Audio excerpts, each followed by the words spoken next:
কৃষ্ণ উত্তম পরিকল্পনাকারী। তার পরিকল্পনা তিনি নিজেই করে রাখেন। আমরা জীবেরা যতই নিজের জীবন নিয়ে প্ল্যান করি, যতই পরিকল্পনা করি না কেন, কোনোই লাভ নেই।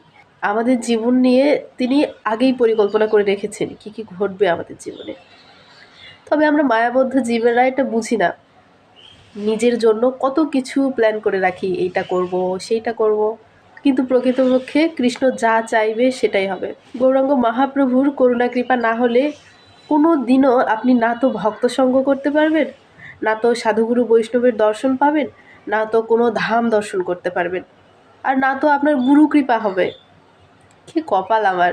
না তো এবার গুরুদেবের কৃপা লাভ করতে পারলাম, আর না তো নরোত্তম দাস ঠাকুরের কৃপা লাভ করতে পারছি।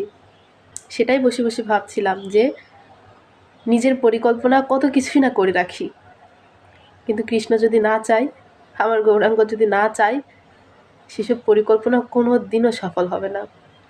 তো যাকে সকল গৌর ভক্তবৃন্দের চরণে আমার প্রণাম জানাই। সকলে অনেক ভালো থাকবেন। এই অধমের প্রতি অবশ্যই কৃপা রাখবেন। হরে কৃষ্ণ।